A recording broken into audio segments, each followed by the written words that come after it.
नमस्ते जी। मध्य प्रदेश के राज्यपाल और मेरे बहुत पुराने परिचित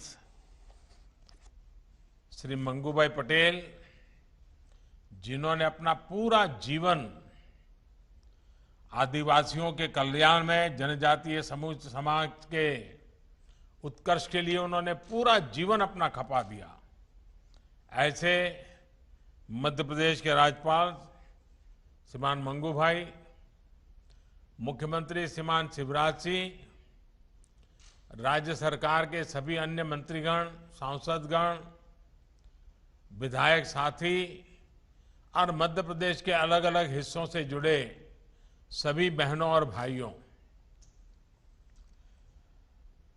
प्रधानमंत्री गरीब कल्याण अन्न योजना के तहत हो रहे इस अन्न वितरण के लिए आप सभी को बहुत बधाई। करीब 5 करोड़ लाभार्थियों को आज मध्य प्रदेश में इस योजना के एक साथ पहुंचाने का बड़ा अभियान चल रहा है। ये योजना तो नई नहीं है। कोरोना जब शुरू हुआ 1-1.25 साल पहले, तब से इस देश के 80 करोड़ से ज्यादा गरीबों के घर में मुफ्त में राशन पहुंचा रहे हैं। लेकिन मुझे कभी जाकर के गरीबों के बीच में बैठ करके बात करने का मौका नहीं मिला था। आज मध्य प्रदेश सरकार ने मुझको आप सबके दर्शन करने का सौभाग्य दिया। आज मैं दूर से सही, लेकिन मेरे गरीब भाइयों बहनों के दर्शन कर रहा हूं, उनके आशीर्वाद प्राप्त कर रहा हूं और उसके कारण मुझे गरीबों के लिए कुछ न कुछ करते रहने की ताकत मिलती है।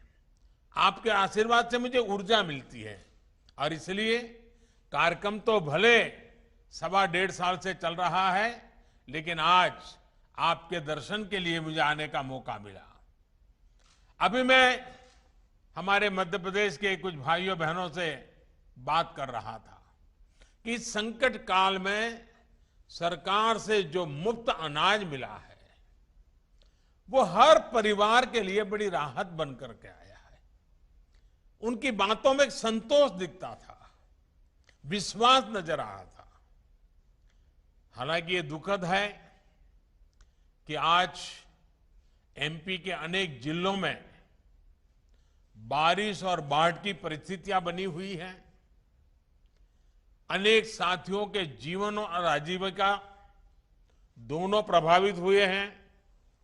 मुश्किल की इस घड़ी में भारत सरकार और पूरा देश मध्य प्रदेश के साथ खड़ा है।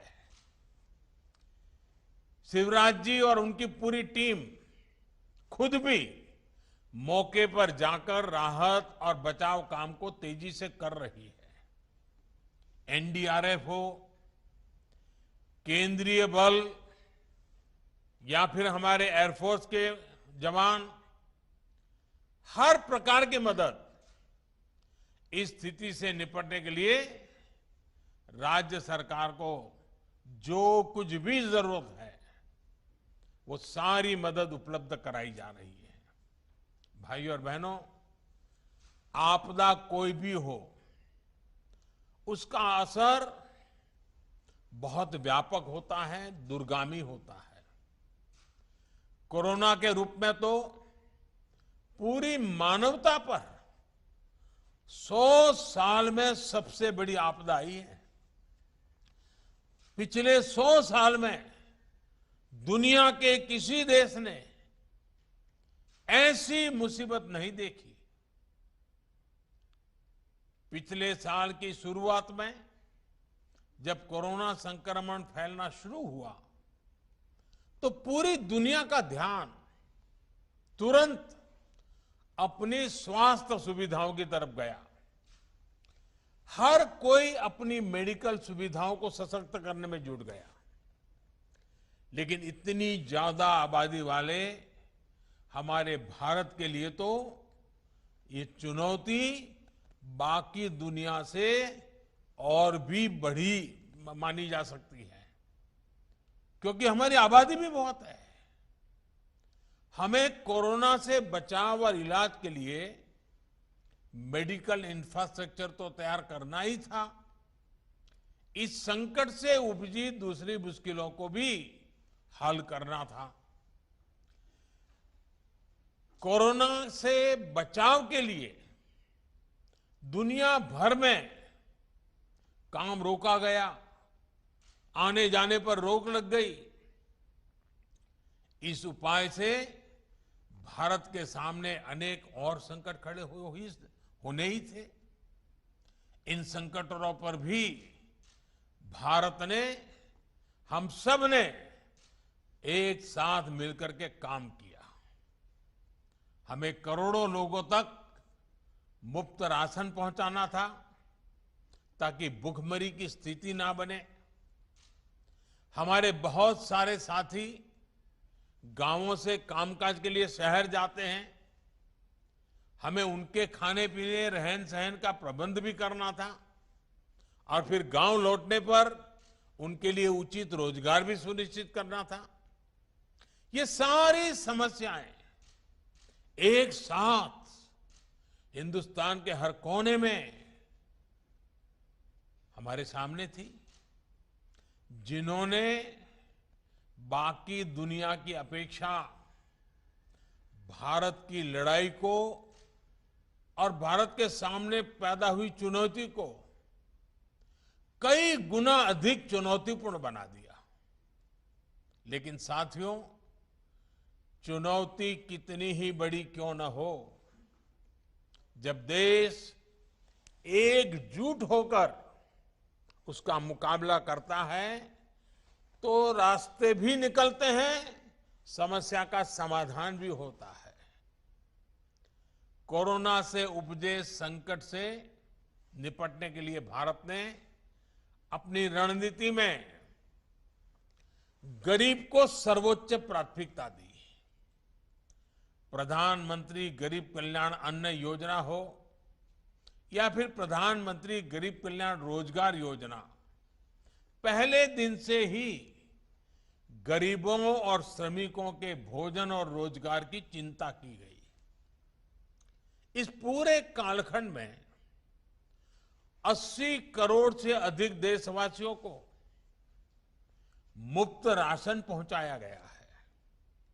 सिर्फ गेहूं, चावल और दाल ही नहीं, बल्कि लॉकडाउन के दौरान हमारे 8 करोड़ से अधिक गरीब परिवारों को गैस सिलेंडर भी मुफ्त दिया गया। 80 करोड़ लोगों को अनाज, 8 करोड़ लोगों को गैस भी। यही नहीं, लगभग 20 करोड़ से अधिक बहनों के जनधन बैंक खाते में लगभग 30,000 करोड़ रुपए सीधे कैश ट्रांसफर भी किए गए।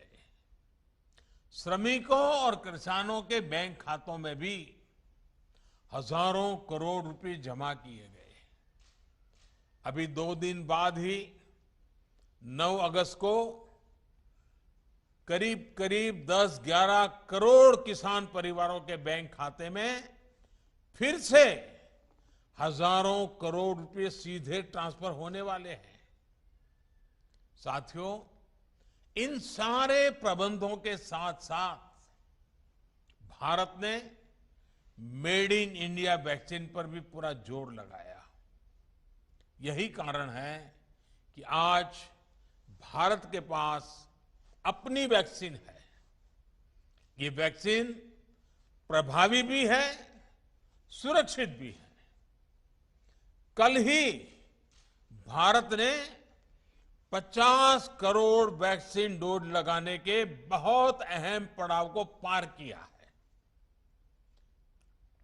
दुनिया में ऐसे अनेक देश हैं जिनकी कुल संख्या से भी अधिक टीके भारत एक सप्ताह में लगा रहा है। ये नए भारत का, आत्मनिर्भर होते भारत का नया सामर्थ्य है। कभी हम बाकी दुनिया से पिछड़ जाते थे, आज हम दुनिया से कई कदम आगे हैं। आने वाले दिनों में टीकाकरण की इस गति को हमें और तेज करना है। साथियों, कोरोना से बने हालात में भारत आज जितने मोर्चों पर एक साथ निपट रहा है, वो हमारे देश के सामर्थ्य को दिखाता है। आज दूसरे राज्यों में काम कर रहे श्रमिकों की सुविधा के लिए one nation one ration card की सुविधा दी जा रही है। बड़े शहरों में श्रमिकों को झुग्गियों में ना रहना पड़े, इसके लिए उचित किराए की योजना लागू कर दी गई है। हमारे रेहड़ी पटरी और ठेला चलाने वाले भाई बहन, हमारे इन साथी फिर से अपना काम धंधा शुरू कर सके, इसके लिए पीएम स्वनिधि के तहत उन्हें बैंक से सस्ता और आसान ऋण उपलब्ध कराया जा रहा है। हमारा कंस्ट्रक्शन सेक्टर, हमारा इंफ्रास्ट्रक्चर सेक्टर रोजगार का एक बहुत बड़ा माध्यम है। इसलिए पूरे देश में इंफ्रास्ट्रक्चर के प्रोजेक्ट पर लगातार तेजी से काम चल रहा है। साथियों, आजीविका पर दुनिया भर में आए इस संकट काल में ये निरंतर सुनिश्चित किया जा रहा है कि भारत में कम से कम नुकसान हो। इसके लिए बीते साल में अनेक कदम उठाए गए हैं और निरंतर उठाए जा रहे हैं। छोटे, लघु, सूक्ष्म उद्योगों को अपना काम जारी रखने के लिए लाखों करोड़ रुपए की मदद उपलब्ध कराई गई है।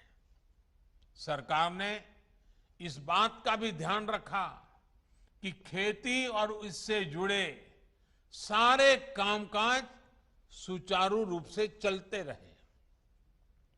हमने किसानों को मदद पहुंचाने के लिए नए नए समाधान निकाले। मध्य प्रदेश ने भी इसमें सराहनीय काम किया है। मध्य प्रदेश के किसानों ने रिकॉर्ड मात्रा में उत्पादन भी किया, तो सरकार ने रिकॉर्ड मात्रा में एमएसपी पर खरीद भी सुनिश्चित की। मुझे बताया गया है कि एमपी में इस बार गेहूं की खरीद के लिए देश में सबसे अधिक खरीद केंद्र बनाए थे। मध्य प्रदेश ने अपने 17 लाख से अधिक किसानों से गेहूं खरीदा और उन तक सीधा 25,000 करोड़ रुपए से अधिक पहुंचाया है। भाइयों और बहनों, डबल इंजन सरकार का सबसे बड़ा लाभ यही है कि केंद्र सरकार की योजनाओं को राज्य सरकार और संवार करके आगे बढ़ाती है, उनकी शक्ति बढ़ा देती है।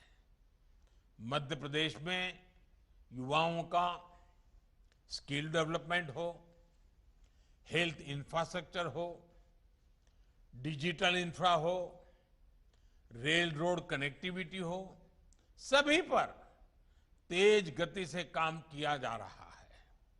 शिवराज जी के नेतृत्व में मध्य प्रदेश ने बीमारू राज्य की पहचान को काफी पहले ही पीछे छोड़ दिया है।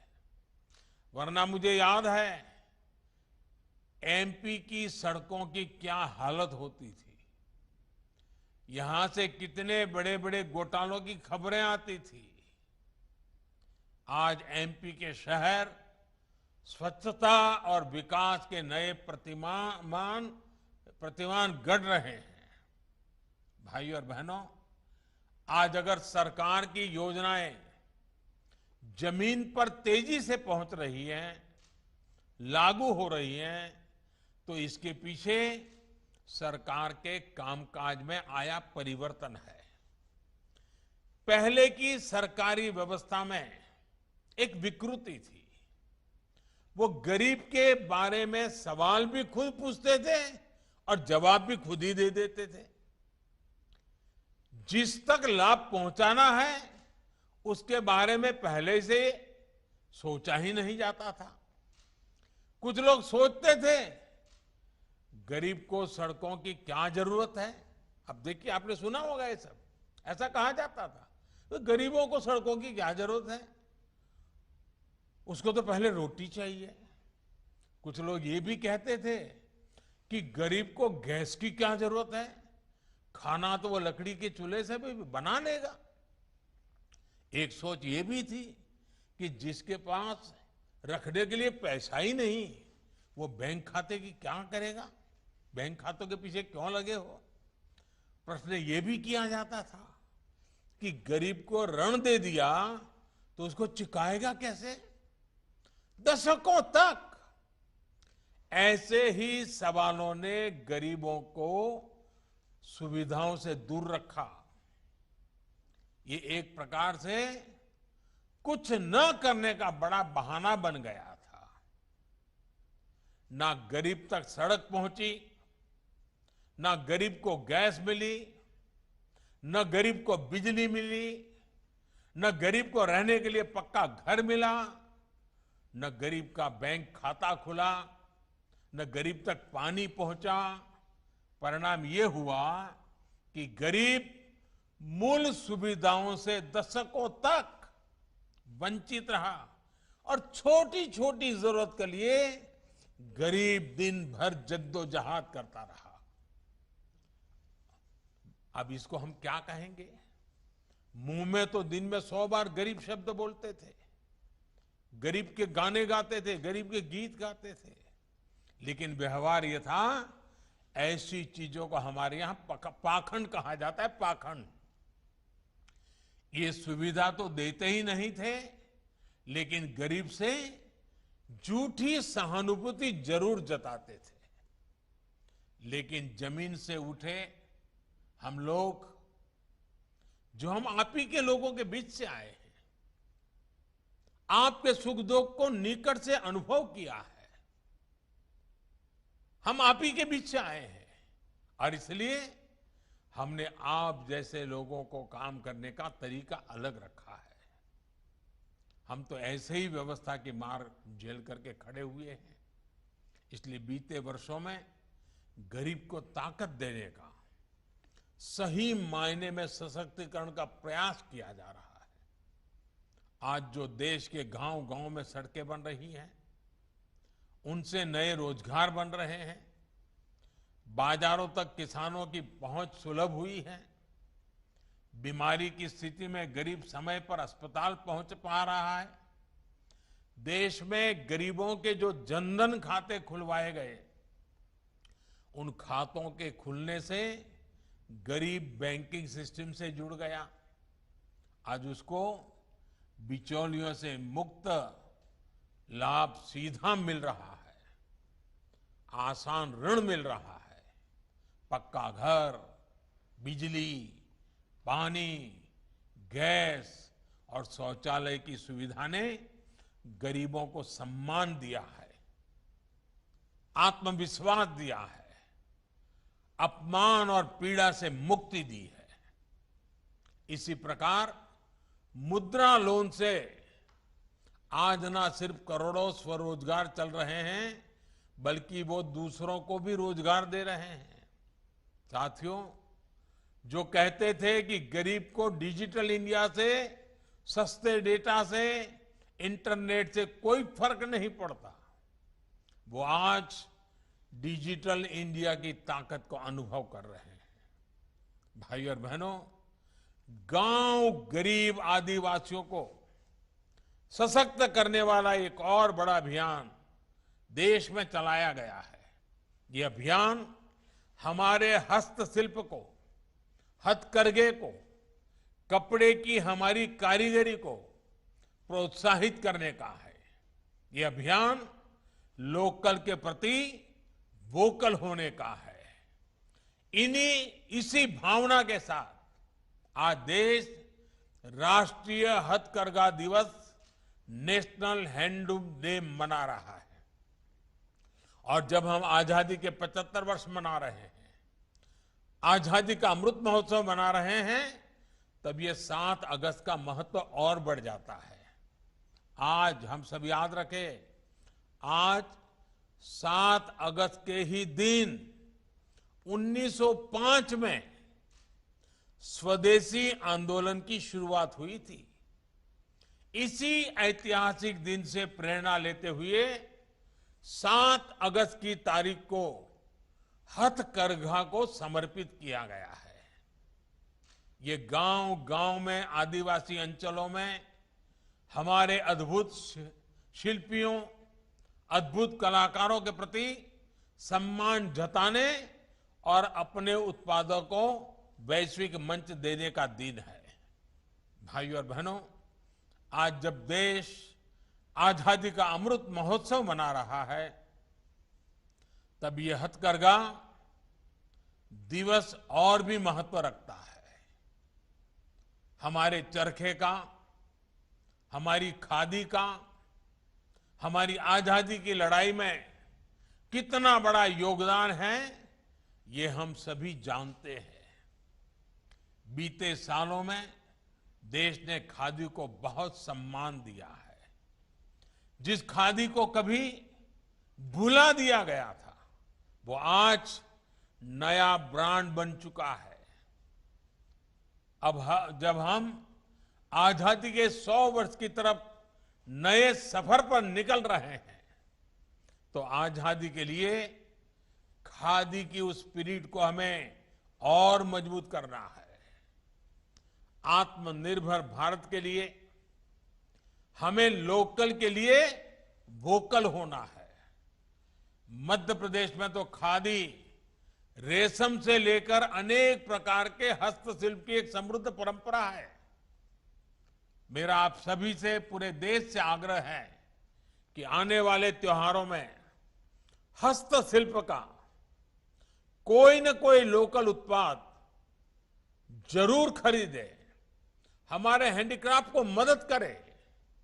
और साथियों, मैं ये भी कहूंगा कि उत्सवों के उत्साह के बीच हमें कोरोना को नहीं भूलना है। कोरोना की तीसरी लहर को आने से हमें ही रोकना है और रोकना ही होगा। इसके लिए हम सभी लोगों को मिलकर काम करना होगा। मास्क, टीका और 2 गज की दूरी, ये बहुत जरूरी। हमें स्वस्थ भारत का संकल्प लेना है, समृद्ध भारत का संकल्प लेना है। एक बार फिर आप सभी को मेरी बहुत बहुत शुभकामनाएं। और आज पूरे मध्य प्रदेश में 25,000 से ज्यादा मुफ्त राशन की दुकानों पर कोटि कोटि नागरिक इकट्ठे हुए हैं। मैं उनको भी प्रणाम करता हूं और मैं विश्वास दिलाता हूं कि पूरी मानव जात, पूरी दुनिया इस संकट में फंसी पड़ी है। कोरोना ने सबको परेशान करके रखा हुआ है। हम मिलजुल करके इस बीमारी से बाहर निकलेंगे, सबको बचाएंगे, हम मिलकर के बचाएंगे। सभी नियमों का पालन करते हुए इस विजय को पक्का करेंगे। मेरी आप सबको बहुत बहुत शुभकामनाएं। धन्यवाद। बहुत बहुत धन्यवाद माननीय प्रधानमंत्री जी। अब माननीय प्रधानमंत्री